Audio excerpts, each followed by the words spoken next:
Sir ಹೇಳಿದ್ರು ಸಂವಿಧಾನ ಮತ್ತು ಕಾಂಗ್ರೆಸ್ ದಯವಿಟ್ಟು ತಪ್ಪು ತಿಳ್ಕೊಬಿಡಿ, ಸ್ವಲ್ಪ ತಾವು ಸಂಶೋಧನೆ ಮಾಡಿ. ಕಾಂಗ್ರೆಸ್ ಪಕ್ಷ ಸಂವಿಧಾನಕ್ಕೆ ಮಾಡಿರೋಷ್ಟು ಕಗ್ಗೋಲೆ ಮತ್ತೆ ಅಂಬೇಡ್ಕರ್ ಅವ್ರಿಗೆ ಮಾಡಿರೋಷ್ಟು ಮಾನಹಾನಿ ಯಾರು ಮಾಡಿಲ್ಲ. ಅಂಬೇಡ್ಕರ್ ಅವ್ರಿಗೆ ಅಂತ್ಯಕ್ರಿಯೆ ಮಾಡೋಕ್ಕೂ ದೆಹಲಿ ಒಳಗೆ ಸ್ಥಾನ ಕೊಟ್ಟಿಲ್ಲ. ಅಂಬೇಡ್ಕರ್ಗೆ ಚುನಾವಣೆಯಲ್ಲಿ ಕೂಡ ಇವರು ಸೋಲಿಸಿದವರು. ಅಂಬೇಡ್ಕರ್ ಕೊನೆಗೆ ಎಲ್ಲಿಂದ ಚುನಾವಣೆ ಗೆಲ್ತಾರೆ ಗೊತ್ತಾ? ಬಾಂಗ್ಲಾದೇಶ್ ಜೆಸ್ಸೂರ್ ಹೋಗ್ಬಿಟ್ಟು ಜೆಸ್ಸೂರಿಂದ ಗೆದ್ಕೊಂಡು ಬಂದು ಅಲ್ಲಿ ಒಬ್ರು ಯಾವ ಸೀಟ್ ಬಿಟ್ಕೊಟ್ಟಿದ್ದಕ್ಕೆ ಪುನಃ ಅದು ಅಂದ್ರೆ ಅವದು ಅಖಂಡ ಭಾರತ ಆಗಿತ್ತು ಅದು. ಅಲ್ಲಿಂದ ಗೆದ್ಕೊಂಡು ಬರ್ತಾರೆ ಒಂದು. ಆಮೇಲೆ ನೀವು 46ನೇ ಅಮೆಂಡ್ಮೆಂಟ್ ತಗೊಳ್ಳಿ, ನೀವು ಯಾವ ಅಮೆಂಡ್ಮೆಂಟ್ ತಗೊಳ್ಳಿ ನೀವು. ಅಮೆಂಡ್ಮೆಂಟ್ ಹಾನಿ ಅಂತ ಕರಿತೀರಾ ತಾವು? ಅಮೆಂಡ್ಮೆಂಟ್ ಹಾನಿ ಅಂತ ಕರಿತೀರಾ?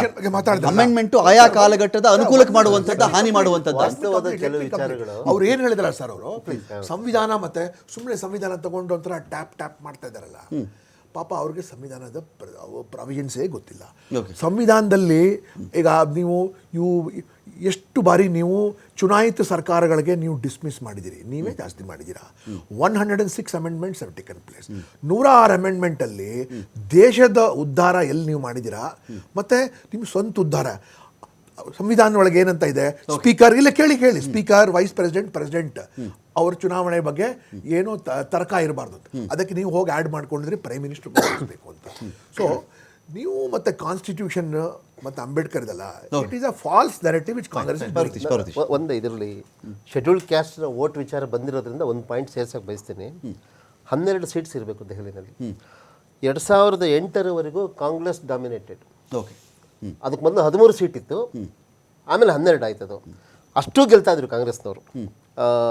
2003ರಲ್ಲಿ 11 ಗೆದ್ದಿದ್ದಾರೆ, 2008ರಲ್ಲಿ 9 ಸೀಟ್ ಗೆದ್ದಿದ್ದಾರೆ. ಆಮ್ ಆದ್ಮಿ ಎಮರ್ಜ್ ಆದಮೇಲೆ ಕಾಂಗ್ರೆಸ್ದು ಡಿಕ್ಲೈನ್ ಶುರು ಆಯಿತು. ದಲಿತ್ ವೋಟ್ಸು ಪೂರ್ತಿ ಆಮ್ ಆದ್ಮಿಗೆ ಶಿಫ್ಟ್ ಆಗಿದೆ. ನೋಡಿ, 53% ವೋಟ್ ತಗೋತಾ ಇದ್ರು ಕಾಂಗ್ರೆಸ್ಸಲ್ಲಿ. ದೆಹಲಿ ಚುನಾವಣೆಯಲ್ಲಿ ಪರಿಶಿಷ್ಟ ಸಮುದಾಯದ ಮತಗಳಲ್ಲಿ 53% ತಗೋತಾ ಇದ್ರು. 2015 ಬರೋಷ್ಟರಲ್ಲಿ ಆಮ್ ಆದ್ಮಿ ಪೂರ್ತಿ ಸ್ವೀಪ್ ಆಮ್ ಆದ್ಮಿನೇ 57% ವೋಟ್ ತಗೊಂಡಿದೆ ಆಮ್ ಆದ್ಮಿ. ಆಶ್ಚರ್ಯ ಅಂದರೆ BJP ಹೋದ್ಸರಿ 33% ವೋಟ್ ತೊಗೊಂಡಿದ್ದಾರೆ SC ಸಮುದಾಯದ್ದು, ಒಂದು ಸೀಟ್ ಗೆದ್ದಿರಲಿಲ್ಲ. ಸಾರ್ ಅವರು ಸಂವಿಧಾನದ ಉಳಿಸಿ ಈ ಥರದ್ದೆಲ್ಲ ಆಯಿತು, ಸಂವಿಧಾನಕ್ಕೆ ಧಕ್ಕೆ ತಂದರು ಅಂತ ಮಾತಾಡಿದ್ರಲ್ಲ.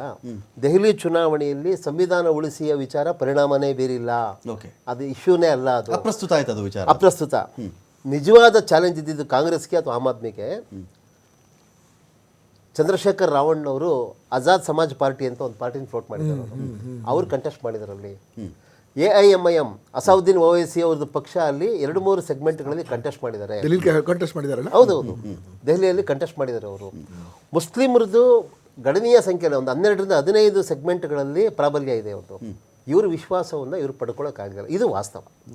ಆಮ್ ಆದ್ಮಿ ಪಾರ್ಟಿ ಮಾಡ್ಕೊಳ್ಳೋಕ್ಕಾಗಿಲ್ಲ, ಆಗಲಿಲ್ಲ. ಕಾಂಗ್ರೆಸ್ಗೂ ಆಗಲಿಲ್ಲ. ಅದನ್ನು ಅವ್ರು ಹುಡುಕೋಬೇಕು ಅವರು. ಸೀಕ್ರೆಟ್ ಪ್ಲೇಯರ್ ಅಂತಾರೆ, ನಿಜನಾ ಇದು Parvateshwar? Secret player Owaisi in favour of BJP ಅಂತ ಮಾತಾಡ್ತಾರೆ, ನಿಜಾನಾ ಇದು? ಸರ್, ಈಗ ಇದನ್ನ see purely Ramakant hypothetical question. ಕಾರಣ ಹೇಳ್ತೀನಿ, ನೀವು ಅದ್ರ ಹಿನ್ನೆಲೆ ಒಂಚೂರು ನೋಡಬೇಕು. ಎಲ್ಲೆಲ್ಲಿ ಅಲ್ಪಸಂಖ್ಯಾತ ಸಮುದಾಯದ ಮತಗಳು ಬರ್ತವೋ ಅಂತ ಕಡೆ ಹೋಗಿ ಅವ್ರಿಗೆ ಗೆಲ್ಲುವ ಸಾಮರ್ಥ್ಯ. ನಾನು ಅವ್ರನ್ನ ಸ್ಪರ್ಧೆಯ ಬಗ್ಗೆ ತಕರಾರು ಮಾಡೋಕ್ಕೆ ನಾನು ಯಾರೂ ಅಲ್ಲ, ಐ ಆಮ್ ನೋಬಡಿ. ಹೌದು. ಆದರೆ ಅನೇಕ ಕಡೆಗಳಲ್ಲಿ ನೋಡಿದಾಗ ಅವ್ರು ಗೆಲ್ಲಕ್ಕಿಂತ ಸ್ಪರ್ಧೆನೇ ಮಾಡಲ್ಲ, ಯಾರೋ ಒಬ್ಬರನ್ನ ಸೋಲ್ಸಕ್ಕೆ ಮಾಡ್ತಾರೆ ಅಂತ ಈ ಆರೋಪ ಇತ್ತೀಚೆಗೆ ನಾಟ್ ಓನ್ಲಿ ಓವೈಸಿ, ನಾವು ಅವ್ರ ಬಗ್ಗೆ ಅಲ್ಲ, ಮಾಯಾವತಿ ಅವ್ರ ಬಗ್ಗೆ ಇರ್ತಕ್ಕಂಥ ಗಂಭೀರ ಆರೋಪ ಇದು. 400 ಸೀಟಲ್ಲಿ ನಿಂತ್ಕೊಂಡು 1 ಸೀಟು ನಾನು ಗೆಲ್ತೀನಿ, 2 ಸೀಟಲ್ಲಿ ಗೆಲ್ತೀನಿ ಅಂತ ಮಾಯಾವತಿ ಅಂತ ನಾಯಕಿ ಬರ್ತಾರೆ ಇವತ್ತಿಗೆ ಅಂದಾಗ ಯಾರನ್ನೋ ಒಬ್ಬರು ಸೋಲ್ಸಕ್ಕೆ ನಿಂತ್ಕೊಳ್ತಾರೆ ಹೊರತು ಅವ್ರು ಗೆಲ್ಲಕ್ಕೆ ನಿಲ್ಲಲ್ಲ ಅಂತ. ಈಗ ನಾವು ಓವೈಸಿ ಅವರ ಉದ್ದೇಶದ ಬಗ್ಗೆ ಮಾತಾಡುವಾಗ BJPಯವರ ಉದ್ದೇಶವನ್ನು ಜೊತೆಲಿಟ್ಟು ಮಾತಾಡಬೇಕಾಗುತ್ತೆ. ಬ್ಲ್ಯಾಕ್ ಮೇಲ್ ಮಾಡಿ ಅವರು ಯಾರನ್ನ ತಂದು ಡಿಸ್ಟ್ರಾಯ್ ಮಾಡ್ತಾರೆ ಅಂಥವ್ರನ್ನ ಅಲ್ಲಿ ಬಂದು ಆಟ ಆಡಿಸ್ತಾರೆ ಅಂತೇಳಿ ಅವ್ರ ಉದ್ದೇಶ ಇರೋದ್ರಿಂದ ಈತ ಪಾನ್ ಆಗಿ ಬಳಸಲ್ಪಡ್ತಿದ್ದಾನೆ ಅಂತ ಆಗುತ್ತೆ. ಇದಕ್ಕೆ ಮೊದಲು ಓವೈಸಿ ಅವ್ರ ಹಿನ್ನೆಲೆ ಸಂಕ್ಷಿಪ್ತವಾಗಿ ಹೇಳ್ಬಿಡ್ತೀನಿ. ಆಚೆ ಮೀಡಿಯಾಗಳ ಮುಂದೆ ಕೇಳಿದ್ರೆ ಜೋರಾಗಿ ಮಾತಾಡ್ತಾರೆ. ಅವರ ಪಕ್ಷದ ಬೇಸ್ ಇಲ್ಲದೆ ಇದ್ರು, ಆ ಪಕ್ಷಕ್ಕೆ ಬೇಸ್ ಇಲ್ಲದೆ ಇದ್ರು ಕಂಟೆಸ್ಟ್ ಮಾಡ್ತೀವಿ ಅಂತ ಹೇಳ್ತಾರೆ. ನೋಡಿ, ಇದು ಆಲ್ ಇಂಡಿಯಾ ಮುಸ್ಲಿಮೀನ್ ಏನೊಂದು ಇಸ್ಲಾಮಿ ಅಂತಿದೆಯಲ್ಲ, ಇವರು ಓವೈಸಿ ಇವರ ತಂದೆ NTR ಅವರು ಉಚ್ಚರಾಯ ಸ್ಥಿತಿಯಲ್ಲಿದ್ದಾಗಲೂ ಹೈದರಾಬಾದಲ್ಲಿ ಸೋಲ್ಸೋಕ್ಕಾಗಿರಲಿಲ್ಲ ಅವ್ರನ್ನ.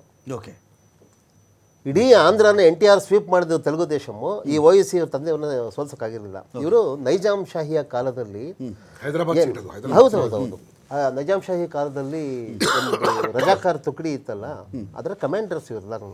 ಕೇಜ್ರಿವಾಲ್ ಅವ್ರಿಗೆ ಲೀಡ್ ಆಗಿದೆ, ಸಿಸೋಡಿಯಾ ಅವರಿಗೆ ಲೀಡ್ ಆಗಿದೆ, ಅರವಿಂದ್ ಕೇಜ್ರಿವಾಲ್ಗೆ ಲೀಡ್ ಬಹಳ ಬಹಳ ಸಮಯ ಆಗಿದೆ. 7,000 ಮತಗಳ ಹಿನ್ನಡೆಯನ್ನು ಕಾಣ್ತಾ ಇದ್ರು. ಇದೀಗ ಅರವಿಂದ್ ಕೇಜ್ರಿವಾಲ್ ಅವರು ಲೀಡ್ ಆಗಿದೆ. ಮನೀಶ್ ಸಿಸೋಡಿಯಾ ಅವರಿಗೆ ಕೂಡ ಒಂದು ಮುನ್ನಡೆ ಕಾಣಿಸ್ತಾ ಇದೆ. ಬಿಜೆಪಿ 48ರಲ್ಲಿ ಟೋಟಲ್ ಲೀಡ್, 21ರಲ್ಲಿ ಆಮ್ ಆದ್ಮಿ ಪಕ್ಷ ಲೀಡಲ್ಲಿದೆ, 1ರಲ್ಲಿ ಕಾಂಗ್ರೆಸ್ ಲೀಡಲ್ಲಿದೆ. ಕಂಟಿನ್ಯೂ ಮಾಡಿ ಪರಮೇಶ್. ಸೊ ಹಾಗಾಗಿ ಅವ್ರದ್ದು ಒಂದು ಕೇವಲ ರಾಜಕೀಯ ಅಲ್ಲ, ಒಂದು ಆಯಾಮ ರಾಜಕೀಯ ಅನ್ನೋದು. ಉದ್ಯಮ ಕ್ಷೇತ್ರ ಇದೆ, ಮತ್ತು ಆರೋಗ್ಯ ಕ್ಷೇತ್ರದಲ್ಲಿ ಹಾಸ್ಪಿಟಲ್ಸ್ ಇದೆ, ಎಜುಕೇಷನ್ ಇನ್ಸ್ಟಿಟ್ಯೂಷನ್ಸ್ ಇದೆ, ಹಲವು ಸಹಸ್ರ ಕೋಟಿಯ ಉದ್ಯಮ ಸಾಮ್ರಾಜ್ಯ ಅದು ಓವೈಸಿಗಳದ್ದು. ರಾಜಕೀಯ ಪಕ್ಷ ಒಂದಿದೆ. ಹಾಗಾಗಿ ಸಹಜವಾಗಿ ವಲ್ನರಬಲ್ ಆಗಿರ್ತಾರೆ. ಒಂದು ಆಡಳಿತ ನಡೆಸುವವರು ಇನ್ಕಮ್ ಟ್ಯಾಕ್ಸ್ ವಿಚಾರನೋ ಇನ್ಯಾವುದೋ ಕಾನೂನು ಈಗ ಉಲ್ಲಂಘನೆ ಬಳಸ್ಕೋಬಹುದು ಚಾನ್ಸಸ್ ಇದೆ. ಈಗ ಒಂದು ರಾಷ್ಟ್ರೀಯ ಪಕ್ಷಕ್ಕೆ ಇಂಪ್ಯಾಕ್ಟ್ ಪ್ಲೇಯರ್ ಓವೈಸಿ ಅಂತ ಸಹಜವಾಗಿ ಆಡ್ತಾ ಇದ್ದಾರೆ. ಯಾಕೆ ಅನುಮಾನ ಬರುತ್ತೆ ಅಂದ್ರೆ ನನಗೂ ಅನುಮಾನ ಬರುತ್ತೆ, ನಿಮಗೂ ಬರ್ಬೋದು. ಯಾಕೆಂದ್ರೆ ಆ ಪಕ್ಷದ ಕಾರ್ಯಕರ್ತರೇ ಇಲ್ಲ, ಬೇಸ ಇಲ್ದವ್ರ ಕಡೆ ಹೋಗಿ ಅವ್ರು ಕಂಟೆಸ್ಟ್ ಮಾಡ್ತಾರೆ. ಸಹಜವಾಗಿ ಮುಸ್ಲಿಮರ ಓಟ್ಗಳು ಅಂದ್ರೆ ಓವೈಸಿ ಅವರು ಎಷ್ಟು ಮತಗಳನ್ನು ತೆಗೆದುಕೊಳ್ತಾರೋ ಅಂಥ ಕ್ಷೇತ್ರಗಳಲ್ಲಿ ಗೆಲುವು ಮತ್ತು ಸೋಲನ್ನ ಡಿಸೈಡ್ ಮಾಡುವಂತ ಮತಗಳು ಕೂಡ ಅಷ್ಟೇ ಆಗಿರ್ತವೆ ಅಂತ. ಸಪೋಸ್ ಇಲ್ಲೊಂದು 5,000 ವೋಟ್ ಆ ಕಡೆ ಈ ಕಡೆ ಆಗಿಬಿಟ್ರೆ ಕಾಂಗ್ರೆಸ್ ಬಿಜೆಪಿ ಹಣೆ ಬರಹ ಡಿಸೈಡ್ ಆಗ್ಬಿಡುತ್ತೆ ಅಂತ ಇರ್ತಾರಲ್ಲ, ಓವೈಸಿ ಪ್ಲೇಯರ್ ಆಗಿರ್ತಾರೆ. ಕೆಲವು ಸರಿ 5,000 ಮತ ತಗೊಳ್ಳೋದವರು 500 ಓಟ್, ಅದೇ 5,000 ಅವ್ರದ್ದು 500 ಓಟ್ ತಗೊಂಡ್ರು ಕಂಟೆಸ್ಟ್ ಮಾಡಿಸ್ತಾರೆ. ಅಷ್ಟಾದ್ರೂ ಡ್ಯಾಮೇಜ್ ಆಗಿದೆ. ಮಾಯಾವತಿ ಅವ್ರ ಕೇಸಲ್ಲೂ ಕನಿಷ್ಠ 83 ಕ್ಷೇತ್ರಗಳು, ಯುಪಿನಲ್ಲಿ 83 ಕ್ಷೇತ್ರಗಳಲ್ಲಿ ಗೆಲುವು ಸೋಲು ಡಿಸೈಡ್ ಮಾಡ್ತಾ ಇತ್ತು ಬಿಟ್ವೀನ್ SP ಅಂಡ್ ಬಿಜೆಪಿ. ಆ ಮತವನ್ನ ಕಸಿದುಕೊಂಡಿದ್ರು ಮಾಯಾವತಿ ಅವರು. 5,000 ಓಟು, ಅದೇ ಜಾತಿ, ಅದರಲ್ಲಿ ಸಬ್ ಕ್ಯಾಸ್ಟು, ಅದರಲ್ಲಿ ಇನ್ನೊಂದು ಕ್ಯಾಸ್ಟು, ಅದನ್ನೇ ಹುಡುಕಿ ಕ್ಯಾಂಡಿಡೇಟ್ ಆಗ್ತಿದ್ರು ಅಂತ. ರಾಜಕಾರಣದ ಹೊಸ ಮ್ಯಾಥಮೆಟಿಕ್ಸ್ ಇದು. ಅದನ್ನ ರಾಜಕಾರಣಿಗಳೇ ಹೇಳ್ಬಿಟ್ರೆ ಹೇಳೋದಕ್ಕಿಂತ ಫೈನ್. ಇದೇಗೆ ಸರ್ ಇದು? ನಾನೇನು ಇಲ್ಲಿ ಕೇಳಕ್ಕೆ ಇಷ್ಟಪಡ್ತೀನಿ, ನಾನು ಭಾಸ್ಕರ್ ಅವ್ರಿಗೆ ಕೇಳಕ್ಕೆ ಇಷ್ಟಪಡ್ತೀನಿ ಅದನ್ನು. ಇದು ಹೇಗೆ ಸರ್ ಇದು ಇಂಪ್ಯಾಕ್ಟ್ ಪ್ಲೇಯರ್ಸ್ ಇದ್ದಾರಾ ಬಿಜೆಪಿಗೆ ಅಂತ nation wide? See, BJP is a huge political party. Okay. And then ಇದು ಜನರಲ್ ಇಕ್ವಿಲಿಬ್ರಿಯಂ ಅನಾಲಿಸಿಸ್ ಅಂತಾರಲ್ಲ. ನಾನು ಚರ್ಚೆ ಪರ್ಪಸ್ ಹೇಳ್ತಾ ಇದ್ದೀನಿ ಸರ್, ನಾನು ಯಾರು ಬ್ಲೇಮ್ ಮಾಡ್ತಾ ಇಲ್ಲ. ಬ್ಲೇಮ್ ಮಾಡಿದ್ರು ಯಾವ್ದಾದ್ರು ಪ್ರಯೋಜನ ಆಗಬೇಕಲ್ಲ. ಓಕೆ, ಓವೈಸಿ ಮಾಯಾವತಿ ಇಂಪ್ಯಾಕ್ಟ್ ಪ್ಲೇಯರ್ಗಳ ತರ ಕೆಲಸ ಮಾಡ್ಬಿಡ್ತಾರೆ ಇನ್ ಫೇವರ್ ಆಫ್ ಬಿಜೆಪಿ ಅಂತ. ಪಾಲಿಟಿಕ್ಸ್ ಅಲ್ಲಿ ಅಲಯನ್ಸ್ ತರ ಕಾಣಿಸ್ಕೊಳ್ಳಲ್ಲ ಅವರು, ಕಾಣಿಸ್ಕೊಂಡ್ರೆ ವರ್ಕು ಆಗಲ್ಲ. ಯಾವುದೇ ಪೊಲಿಟಿಕಲ್ ಪಾರ್ಟಿ ಪಾಲಿಟಿಕ್ಸ್ ಒಳಗೆ there are no permanent enemies and there no permanent friends except permanent interests. Permanent interest ಇದೆ. ಸೊ ಪಾರ್ಟಿಗೆ ಸೇರಿಸ್ಕೊಳ್ಳಿ ಅಲ್ಲ ಹಾಗಾದ್ರೆ. ಅಲ್ಲ, ಅದೇ ನೋಡಿ ನಿತೀಶ್ ಕುಮಾರ್ ಸೇರಿಸ್ಕೊಂಡು ವರ್ಕ್ ಆಗಲ್ಲ ಅದು. ಅಲ್ಲ, Nitish Kumar was part of ಇವ್ರದ್ದು ಇಂಡಿಯಾ ಅಲಯನ್ಸ್. ಈಗ ಈಗ NDA ಬಂದರು, ಅದರ ಹಿಂದೆ NDA ಇದೆ. ಸೊ ಅದಕ್ಕೆ everybody has to become strong. ಒಂಥರ ನಮ್ಮ ಸೇನೆ ಬಲಿಷ್ಠವಾಗಿ ಇರಬೇಕು ಅಂತ. ಬ್ರಾಡ್ ಆಗಿ ಒಂದು ideology is there which winds us. So ideology ಇದಲ್ಲ ಒಂಥರ ಮಡಿವಂತಿಗೆ ಇದ್ದಂಗೆ. ಮಡಿವಂತಿಗೆ should not come in the way of your progress. Okay, it should not come in the way of your progress over. ಅಥವಾ ಇಲ್ಲ ನಾನು ಮಾಡೋದೇ ಇಲ್ಲ, ನಾನು ಒಪ್ಪೋದೇ ಇಲ್ಲ ಅಂತ. Because you have to look at the larger picture. So ಅಂಥದ್ರಲ್ಲಿ not only Bharatiya Janata party, Congress ಅವರ ಆ ಕಾಲದಲ್ಲಿ in their heydays of Indira Gandhi used to listen to so many people. Congress ಸ್ಪರ್ಧೆ ಮಾಡದೇ ಇದ್ದಿದ್ರೆ ಬಿಜೆಪಿ ಕಷ್ಟ ಆಯ್ತು ಸರ್ ದೆಹಲಿಯಲ್ಲಿ. ಆಕ್ಚುಲಿ ಅಲ್ಲಿ ನೋಡಿ ಅಲ್ಕಾ ಲಾಂಬಾ ಅಂತ ಒಳ್ಳೆ ಲೀಡರ್. ನಾನು ಡೆಲ್ಲಿಗೆ I am a frequent visitor to Delhi and I am aware of the Delhi politics because ನನ್ನ ಕೆಲವು classmates they all contested and ಎಲ್ಲ ಪೊಲಿಟಿಕಲ್ ಪಾರ್ಟಿ. ಡೆಲ್ಲಿ ಒಳಗೆ ಕಾಂಗ್ರೆಸ್ ಪಾರ್ಟಿ ಆ್ಯಸ್ ಒಂಥರ ಶಸ್ತ್ರ ತ್ಯಾಗ ಮಾಡಿಬಿಟ್ಟಿದ್ದಾರೆ. ಎಂಥ ಮೇಧಾವಿ ಲೀಡರ್ಸ್ಗಳಲ್ಲಿ ಶೀಲಾ ದೀಕ್ಷಿತ್ಗಿಂತ ಬೇಕಾಗಿತ್ತು ಬರಲಿಲ್ಲ.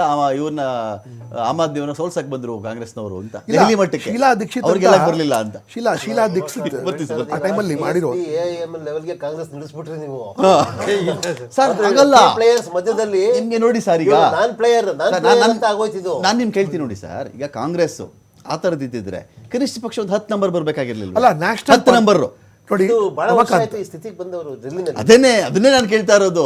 ಇಲ್ಲಿ ಸೋಲ್ಸಕ್ ಬಂದ್ರೆ ಅವ್ರು ಗೆಲ್ಲಕ್ ಬಂದ್ರ ಅಂತ ನನ್ನ point. Like Mayawati are like Owaisi. ಈಗ ನಿಮಗೆ ಓಟ್ ನೋಡಿ ಸರ್, ಇಲ್ಲಿ ಏನಾಗುತ್ತೆ, ನನಗೆ ಅದು ಡೀಟೇಲ್ಸ್ ಏನೋ ಬೇಕು, ನನಗೆ ಸ್ವಲ್ಪ ಇನ್ನೂ ಹೊತ್ತಾಗುತ್ತದೆ, ನನಗೆ ಹೆಚ್ಚು ಕಡಿಮೆ ಒಂದು 5-6 ಗಂಟೆಗಳು ಬೇಕಾಗುತ್ತದು. ಆ ಓಟ್ಗಳು ಬಂದಾಗ ಯಾವ್ಯಾವ ಕ್ಷೇತ್ರಗಳಲ್ಲಿ ಆಮ್ ಆದ್ಮಿಗೆ ಸೋಲಾಯಿತು ಅಂತ ನಾವು ಕನ್ಸಿಡರ್ ಮಾಡಿಕೊಂಡಾಗ ಆಮ್ ಆದ್ಮಿ ಸೋಲು ಮತ್ತು ಬಿಜೆಪಿ ಗೆಲುವಿನ ಅಭ್ಯರ್ಥಿಗಳ ಮತಗಳ ಅಂತರ ಲೆಕ್ಕ ಹಾಕಿದಾಗ ಆ ಮತಗಳು ಅದೇ ಕ್ಷೇತ್ರದಲ್ಲಿ ಕಾಂಗ್ರೆಸ್ ಕ್ಯಾಂಡಿಡೇಟ್ ಎಷ್ಟು ತಗೊಂಡ್ರು ಅಂತ ನನ್ನ ಪ್ರಶ್ನೆ ಇಲ್ಲಿ. ಅದು ಮ್ಯಾಚ್ ಆಗಿಬಿಟ್ರೆ ಕಾಂಗ್ರೆಸ್ ಗೆಲ್ಲಕ್ಕೆ ಬರಲಿಲ್ಲ, ಇವ್ರನ್ನ ಸೋಲ್ಸಕ್ಕೆ ಬಂತು ಅಂತ ಲೆಕ್ಕಾಚಾರ ಬರಲ್ವೇ? ಮ್ಯಾಥಮೆಟಿಕ್ಸ್ ಸರ್ ಇದು, ಪರ್ವತೀಶ್ ಸರ್, ಮ್ಯಾಥಮೆಟಿಕ್ಸು. ಅಲ್ಲ, ನಾನು ಡಿನೇ ಮಾಡ್ತಿಲ್ಲ. ಒಂದು ರಾಷ್ಟ್ರೀಯ ಪಕ್ಷಕ್ಕೆ ನೋಡಿ ಈ ದುಸ್ಥಿತಿ ಬಂದುಬಿಟ್ರೆ ಇವ್ರು ಚೇತರಿಸ್ಕೊಳ್ಳೋದು ಯಾವಾಗ ಅಂತ